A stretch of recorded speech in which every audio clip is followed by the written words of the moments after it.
the names have been changed to protect the innocent. You're a detective sergeant. You're assigned to homicide detail. Attempts have been made on the life of a notorious hoodlum in your city. His death could mean an open gang war. Your job, stop it. Dragnet, the documented drama of an actual crime. For the next 30 minutes, in cooperation with the Los Angeles Police Department, you will travel step by step on the side of the law through an actual case from official police files. From beginning to end, from crime to punishment, Dragnet is the story of your police force in action. It was Tuesday, July 18th. It was hot in Los Angeles. We were working the night watch out of homicide detail. My partner's Ben Romero. The boss is Thad Brown, chief of detectives. My name's Friday. It was 5:35 p.m. when we got out of the car at Sunset Boulevard and Paris Avenue and walked down the street to the scene of the machine gunning, Lupo's Cafe.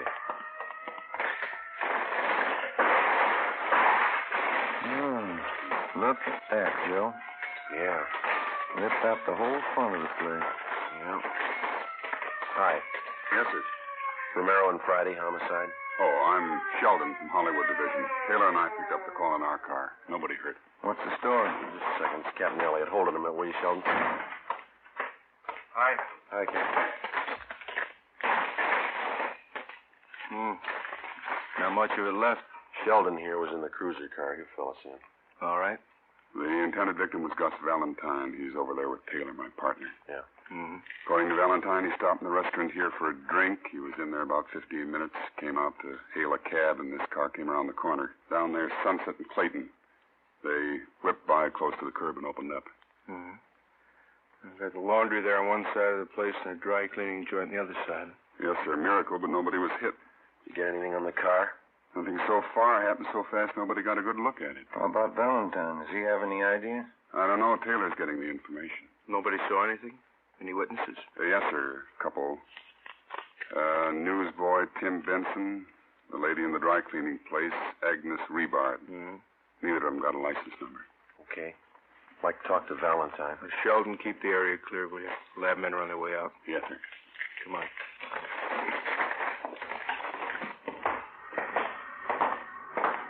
I told you I had many ideas. Green Ford sedan, that it? Yeah. Elliott, Central Homicide. Yes, sir. This is Mr. Valentine, the intended victim. Yeah. This is Sergeant Friday, Sergeant Romero. Sergeant Friday, how are you? Fine. It's been a long time. Finally got out of the uniform, huh? 7 years ago. Who was it, Gus? If I knew, I'd tell you. I don't like being shot at. Let's go sit in the car. This way, Valentine. You want to get him back? All right. All right. What's the story, Valentine? How do you mean? Let's not play it cozy. Who's after you? You suppose this would have happened if I knew?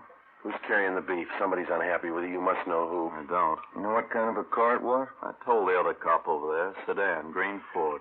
We're not going to press you, Valentine. You might as well know how we peg this kind of thing. Yeah? We got your number, had it for a long time. You're all up and down the blotter from Lincoln Heights to the county jail. You got a record everybody in this town knows about.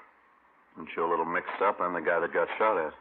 We know that. I pay my taxes for protection, not a lecture on my past. Let me give you the word, Valentine. I've known you for a long time, and I've read about you in the newspapers. I've watched your so-called climb from two-bit penny ante rackets all the way up. Now, you've been told more than once about keeping your nose clean. This is a switch, isn't it? Man gets shot at, cops read riot act, innocent victim. Look, we know you and we know that crowd you run with. If you want to start a war, run a battlefield. Don't pick the streets of Los Angeles to fight it out. I think I asked for it the way you men talk. You did somewhere up and down the line. We know your operation. You walk the sideline marker all the way. Always got 1 foot inside the law. When you make yourself a target for some punk's machine gun, that's where you step outside. Oh, what are you going to do, eat me out and let the man with the machine gun get away? We'll get him, whether you want to help us or not. We just don't have the time to run around jamming a cork in the barrel of every gun in town. Before you get out of this car, let this sink in.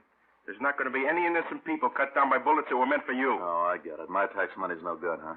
I pay a bigger chunk than most of the clouds in this town. You haven't got a clear title to the city yet, and until you do, don't set up a shooting gallery. Oh, what do I do, dig a foxhole till you get ready to tab whoever's taking pot shots at me? You can tell us who it is. You got all I know. Don't you think I'd want him picked up? I think you're a liar. I think you better square your beef and knock off this gangster stuff. There's not going to be any more of this kind of thing, understand? That's the trouble with civil service. It makes a big man out of you $200 a month. I've never passed an exam, but I keep in step. You missed the first one, from the gutter to the sidewalk. Almost without exception, every city in the United States has its Gus Valentine. These men remain out of custody, not because of any lack of law enforcement, but because of their ability to hide behind the laws which are designed to protect the innocent and use them to their own advantage.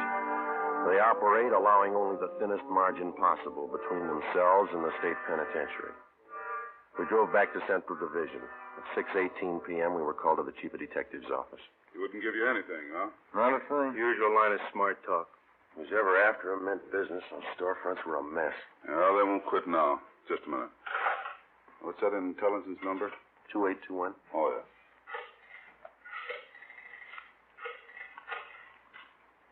This is Brown. Captain White gone home? No, ask him to come up to the office, would you, please? Thanks. If they do manage to tag Valentine, it could cause a pretty sour mess. He's got enough flunkies around to parlay it into a fair-sized shooting war. Seen him started on less. Was there any chance of pulling Valentine in until things simmer down? No chance. We got nothing on him. Nothing we can prove. He's got a few boys close to him. Maybe one of them could tell us. Same two lawyers work for all of them. We'd pull them in, they'd be out in an hour in a writ. You want to see me? Yeah, White. Sit down. That Valentine shooting this afternoon. Yeah. What's your guess? There's been some talk. We heard he was hot. You knew that. Yeah. The way we figured, he's getting too big for his pants. He's coming up fast. Stepped on a lot of toes on the way. Shouldn't be too tough to find out why. That's half of it. If we get that much, maybe we can find out who. You got a big field to pick from. I can find you a dozen possibles. We don't need a dozen. All we want are the ones in that car this afternoon. Who do you figure, Captain White? Well, I kind of go along with Joe. Like I said, I think maybe we'll be able to peg Bly a little faster. And we can go from there. All right. Well, let's take what we know about the guy. Let's just take this past year. We know he's got more than a good share of the Mexican narcotics traffic. That means he's taking business from the Eastern Syndicate. That makes one of those boys a candidate. That's right. Then there's the pinball machines. He's given Big Ernie Jacobs and Monk Watson a big push on those. That puts him in the running. Yeah, it's a long list. The horses, fancy poker games, prostitution, the works. He's squeezing them all. A lot of guys could be shooting at him with a machine gun. Where do we start? Legwork, lots of it, fast. We'll start nosing around, see what we can pick up. Friday, you and Romero can give us a hand there. Yes, sir. All right with you, Elliot? Fine. I don't have to tell you we've got to move as quick as we can. We've got a lot of places to hit, and we haven't got too much time. We'll keep Valentine under surveillance to make sure he doesn't try to square things with a gun. Yeah. This is one the taxpayers wouldn't understand. Yeah. Trying to keep a guy alive that'd be more dangerous dead. Wednesday, July 19th. Ben and I started making the rounds to find out why someone was out to get Gus Valentine. Captain was right. The list of his enemies was long. For 2 days, we talked to gamblers and bartenders at the usual hangouts. The few slim leads we picked up led nowhere. Saturday, July 22nd, we met with one of Ben's informants, a bar boy at a cafe out on Santa Monica Boulevard. That's him over there. That's that table. Oh, yeah. Jerry? How are you? Hiya, Ben. Grab a chair. You know my partner, don't you? Sure. Sit down, Joe. Hi. Want a beer? No, thanks. We're working. Coke? Okay. One's enough. We'll Here split you it. go. Good and cold.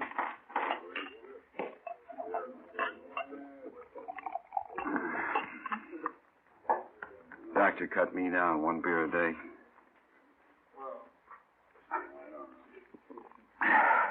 It's a spot on a hot day, don't it? Yeah. What about Valentine? What about him? You hear anything since I phoned you? A couple of things. Word's getting around he's a welcher. Horses? I don't know. Big money. Hasn't paid off yet. Who does he owe? I can give you the name of one of them. Sal Tapper. I don't know him. Meatpacking business, wholesaler. Got a big plant down at 54th and Commercial. Owns a little neighborhood bar. That's where he spends most of his time. Where's that? Gardena. Calls it the Mile High. Well, what about this Salt Tapper? What do you mean? How close is he to Valentine? You mean one of his boys? Yeah. Nah. Valentine's his book, that's all. Well, supposing Valentine owed him a wad of dough, would he push his point? How do you mean? Would he use pressure to collect? Maybe a meat cleaver, not a machine gun. I don't figure him in on that Tuesday caper. Sure you don't want this set of coke? No, thank you. What time you go to work? Plenty of time. One bottle of beer ain't hardly enough. Any rumbles about the shooting? How do you mean? Anything worth repeating? Oh, everybody says the same thing. He's got it coming. Who is everybody? The homeowners, neighborhood Joes. They got it all pegged. What's the popular guess? A dame. Well, that's about it, huh, Jerry? That's about it. What's your guess? Fresh out, I don't know. How come you guys are so worried about Gus Valentine? I didn't think you cared whether he lived or died. Either way, we're in trouble. We left the cafe on Santa Monica Boulevard and drove out to Gardena to the Mile High Bar. It was a typical neighborhood tavern with the windows painted in black except for two small ovals in the center of each window. They were filled with beer signs and red neon. The cloth sign advertised shuffleboard and life-size television. Inside, the walls were covered with alpine mountain climbers trying to fight their way up a mountain that looked twice as steep as the Matterhorn. You need 10 nickels, will you, Lou? Can you tell us where we can find Sal Tapper? Yeah, I'm in. Thanks, Lynn. What do you want? Police officers. I'd like to talk to you. Sure, what about? Gus Valentine. Yeah?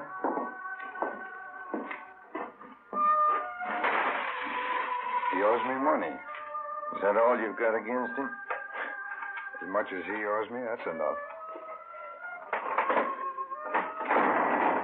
This is a real tough machine to beat.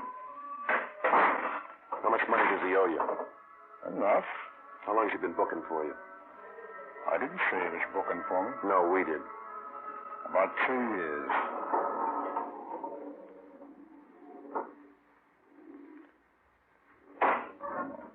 Come on. Get it.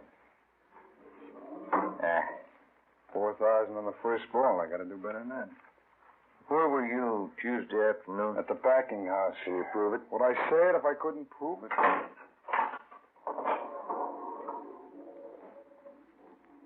When that little gate up there turns green and you go through it, you get an extra ball. If it's red, it doubles your score, but it's real tough to get in there. How long has Valentine owed you money? Oh, a little over a week. When did he say he'd pay? He didn't say. Said he was trying to raise the dog. You're the only one he owes? No.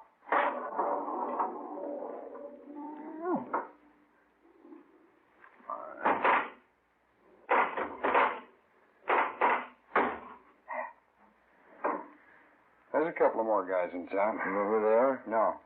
How do you know he owes somebody besides you? I heard. Did he say why he hasn't paid up?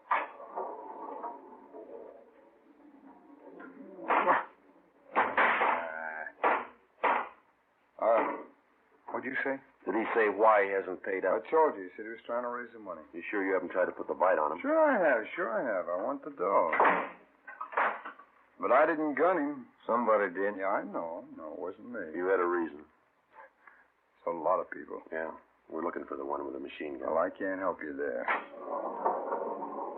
Oh, come on. Oh. Get in there. Hey, look at that. Free ball. 26,000. That's a real tough machine to beat. Where did you say you worked Tuesday? At my packing plant, 54th and Commercial. Okay. How long have you known Gus Valentine? About 4 years. I met him at a party out in Hollywood. It's the first time I've ever known him to welch. Mm-hmm.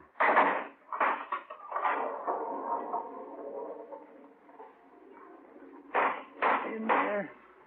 Now. 27,000. I'm not doing so good, am I? I don't know. It depends on where you were Tuesday. 12:30 p.m. We talked with the superintendent of Tapper's meatpacking house. He told us that Sal Tapper had been there all day when Gus Valentine was shot at. We talked to several employees of the plant. They corroborated his story. We checked Tapper out and found him to be a fairly respectable businessman who gambled a great deal on the side, but we felt reasonably sure that he had no part in the shooting. We knew that if we could run down the others to whom Valentine owed money, we'd be closer to finding out why he was being shot at and eventually get to the right man. 1:45 p.m. Ben and I went upstairs to the 8th floor of the city hall, the lunchroom. We had a sandwich and coffee. Too close to dinner to have a piece of that pie, isn't it? Yeah, I'd say so. Hand me another napkin, will you? No. Here. Thank you. Think you'd do any good to talk to Valentine again? Maybe. I doubt it. He's not going to tell us anything. I figure we're on the right track. A lot of reasons why he might be a target, but this welching business, that's new to him. Could be. You Sergeant Friday? That's right. Telephone. Wait a minute, I'll go with you. I'm finished. No, you got the check. I'll get the tip. Oh, all right.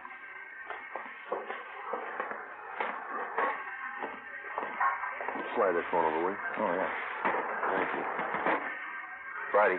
Elliot, come down to Chief Brown's office right away. Yes, sir. Let's go.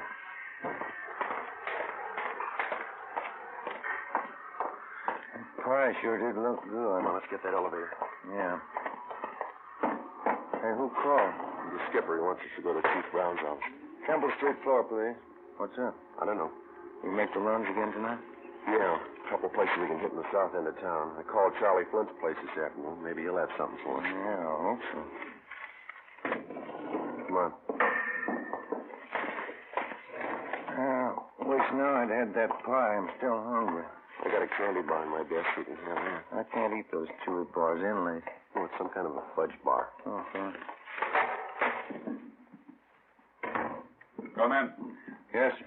Get over to Georgia Street right away. Why? Gus Valentine. They did it again. Yeah? This time they didn't miss. Saturday, July 22nd, 5:30 p.m. We drove to the Georgia Street Receiving Hospital and went up to the 3rd floor. We talked to the doctor in charge, who told us that 2 slugs had been taken from Gus Valentine's right leg and 1 from his right shoulder. They had been marked for identification. He was in fair condition.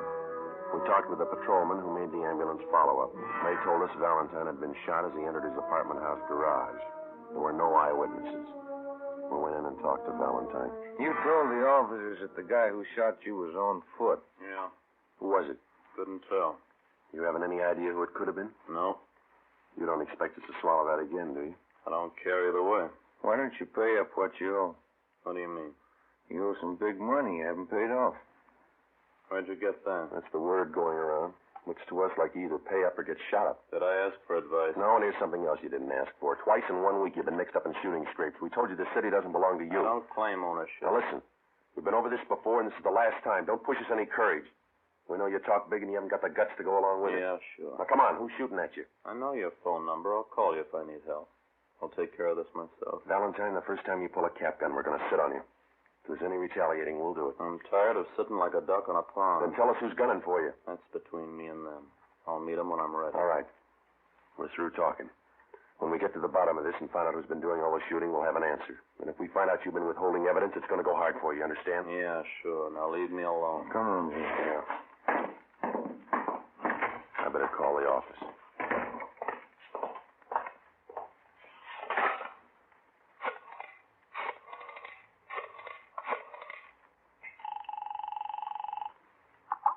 Homicide, Graham. Captain Elliott there? I'll see. Captain, will you take 2? Elliot, This is Friday, checking in on the Valentine thing. what's the story? Couldn't get anything out of him. He isn't hurt bad. Right leg and shoulder. All right. Here's something you can run down. Yeah?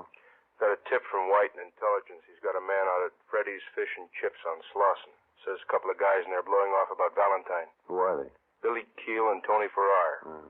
They're not on Valentine's team. That's right. White's man says the party's getting rough out there. You, Romero, better follow up on it. Right? Another thing, if it looks like anything, you better bring him in for questioning. Okay. Check me when you get in. Right? Let's go. What is it? Keel and Farrar.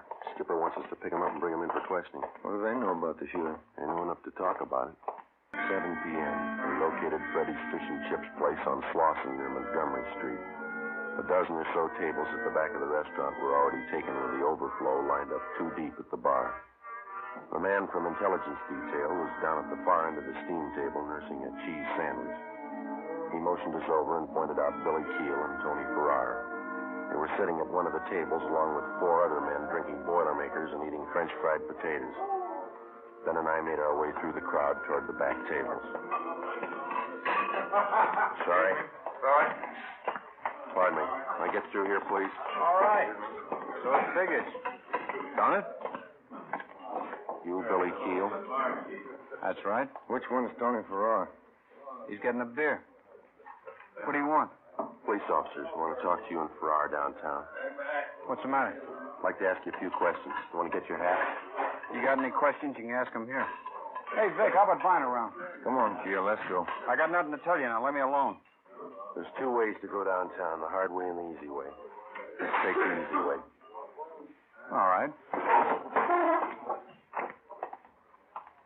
This way. Okay.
Yeah. You're bleeding pretty bad. Yeah, I know. Let's get him to the car. Look at your suit. It's ripped to pieces. My wife's gonna kill me.